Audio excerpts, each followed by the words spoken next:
जय हिंद दोस्तों, स्वागत है आप सभी का एजुकेशन में। आज हम लोग जीव विज्ञान के प्रमुख शाखाओं का अध्ययन देखेंगे दोस्तों। तो चलिए क्लास शुरू करते हैं। उससे पहले चैनल में नए हैं तो चैनल को सब्सक्राइब, वीडियो को शेयर, वीडियो को लाइक करना है। इसका पीडीएफ आपको टेलीग्राम चैनल एजुकेशन में मिलेगा। ये सभी एग्जाम को ध्यान में रखते हुए ये क्लास बनाई जाती है दोस्तों। तो चलिए देखते हैं प्रमुख शाखा और उनके अध्ययन को क्या कहते हैं, ये देखेंगे दोस्तों। तो हिमेटोलॉजी किससे संबंधित है? तो रक्त से संबंधित। हिमेटोलॉजी में किसका अध्ययन किया जाता है? तो रक्त का। डेंड्रोलॉजी में किसका अध्ययन किया जाता है? तो वृक्षों एवं झाड़ियों के अध्ययन को डेंड्रोलॉजी कहते हैं। वायरोलॉजी किसका? विषाणुओं का अध्ययन। विषाणुओं के अध्ययन को क्या कहते हैं? वायरोलॉजी। मार्फोलॉजी जीव विज्ञान की आकृति, संरचना और विशिष्ट संरचना गुणों के अध्ययन को मार्फोलॉजी कहते हैं। वर्गीकी जीवों के वैज्ञानिक ढंग से वर्गीकरण को वर्गीकी कहते हैं। सर्पेटोलॉजी सांपों का अध्ययन को सर्पेटोलॉजी कहते हैं। ठीक है, सांपों के अध्ययन को सर्पेटोलॉजी। फिजियोलॉजी शरीर के विभिन्न भागों के कार्य एवं विधियों के अध्ययन को फिजियोलॉजी कहते हैं। तो फिजियोलॉजी किसे कहते हैं? शरीर के विभिन्न भागों के कार्य एवं कार्य के विधियों को फिजियोलॉजी कहते हैं। एंथ्रोपोलॉजी मानव के विकास, रीति रिवाज, परंपराओं से संबंधित अध्ययन को एंथ्रोपोलॉजी कहते हैं। एंथ्रोपोलॉजी मनुष्य के विकास, रीति रिवाज, परंपराओं से संबंधित अध्ययन को एंथ्रोपोलॉजी कहते हैं। भ्रूण विज्ञान निषेचन, विकास, विभाजन और भिन्नता के अध्ययन को भ्रूण विज्ञान कहते हैं। अनुवांशिकी जीवों के अनुवांशिक लक्षणों तथा इनकी वंशागति का अध्ययन को वांशिकी कहते हैं, अनुवांशिकी कहते हैं। आगे देखते हैं। एस्ट्राकोलॉजी कैप्रिस के अध्ययन को एस्ट्राकोलॉजी कहते हैं।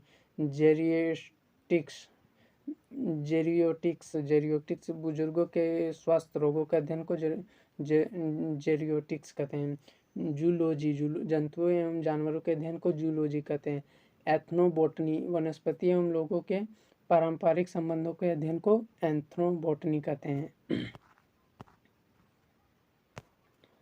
आर्कोनोलॉजी मकड़ियों के वैज्ञानिक अध्ययन को आर्कोनोलॉजी कहते हैं। एपिकोलॉजी मधुमक्खियों के अध्ययन को एपिकोलॉजी कहते हैं। साइनोलॉजी कुत्ते के अध्ययन को साइनोलॉजी कहते हैं। सेरोलॉजी छिपकली के अध्ययन को सेरोलॉजी कहते हैं। एंटोमोलॉजी कीट पतंगों के अध्ययन को एंटोमोलॉजी कहते हैं।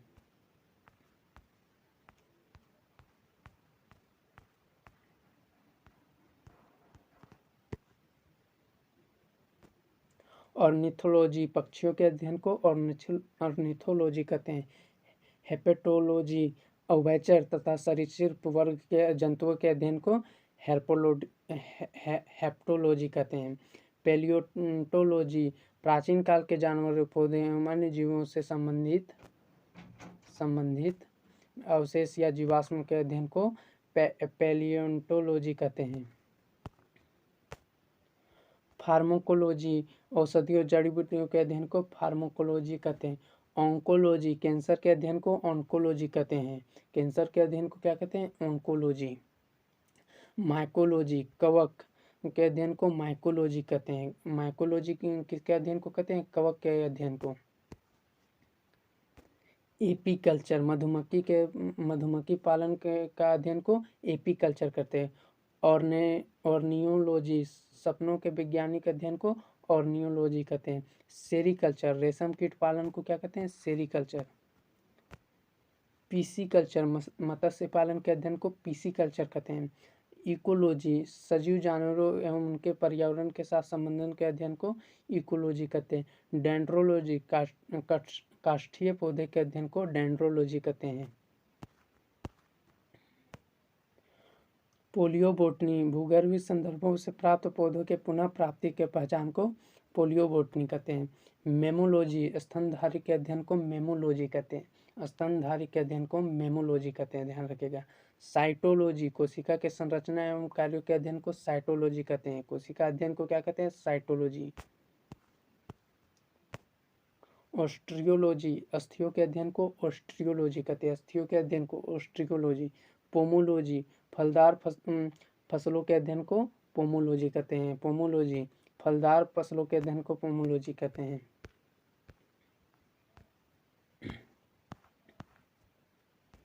कुछ क्वेश्चन है, देख लेते हैं। डैश में पौधों का भौतिक रूप से बाहरी संरचना के अध्ययन को कहा जाता है फाइटोमोर्फोलॉजी। जीवों के वर्गीकरण अध्ययन को कहा जाता है वर्गीकी। मनुष्य के अध्ययन को क्या कहा जाता है, तो एंथ्रोपोलॉजी। मनुष्य के अध्ययन होता है एंथ्रोपोलॉजी।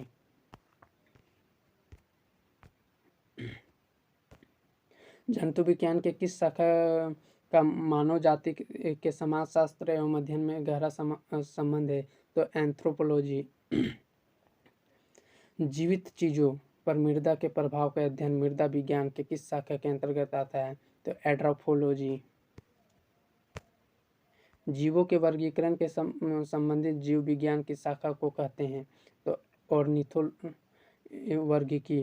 पक्षियों के अध्ययन को क्या कहते हैं, ऑर्निथोलॉजी। पक्षियों के अध्ययन को क्या कहा जाता है, ऑर्निथोलॉजी। पैलियोटोलॉजी का अध्ययन संबंधित है जीवाश्मों से। जीवाश्म के अध्ययन को क्या कहा जाता है, जीवाश्म विज्ञान। पादप विज्ञान के अध्ययन को क्या अध्ययन किया जाता है, पौधों में। पादप विज्ञान में क्या अध्ययन किया जाता है, पौधों का। ऑन्कोलॉजी बीमारी के उपचार से जुड़ा है, तो कैंसर से। ऑन्कोलॉजी किस बीमारी के उपचार से जुड़ा है, कैंसर से।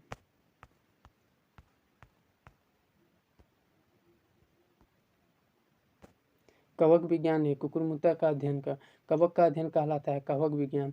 और ऑर्निरियोलॉजी अध्ययन है सपनों का, तो सेरिकल्चर संबंधित है रेशम कीट पालन से। टॉक्सिकोलॉजी अध्ययन है जहर का। टॉक्सिकोलॉजी किसका अध्ययन है, जहर का। जीवाश्म के अध्ययन को कहा जाता है जीवाश्म विज्ञान। कीड़ों के अध्ययन को कहा जाता है एंटोमोलॉजी। मछलियों के वैज्ञानिक अध्ययन को कहा जाता है इक्योथोलॉजी।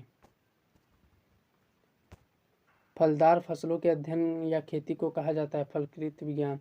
डेंड्रोलॉजी अध्ययन है कष्टीय पौधों का। ऑर्निथोफिली से प्रभावित होता है पक्षी से। चिकित्सक विज्ञान की वह शाखा जो किडनी के लिए जानी जाती है वृक्का विज्ञान। आज के लिए इतना ही रहने देते हैं दोस्तों। नेक्स्ट क्लास में हम लोग देखेंगे कोशिका सिद्धांत एवं संरचना के क्वेश्चन आंसर। तो मिलते हैं नेक्स्ट क्लास में। अगर वीडियो अच्छी लगी हो तो चैनल को सब्सक्राइब, वीडियो को शेयर, वीडियो को लाइक कर दीजिएगा। जय हिंद।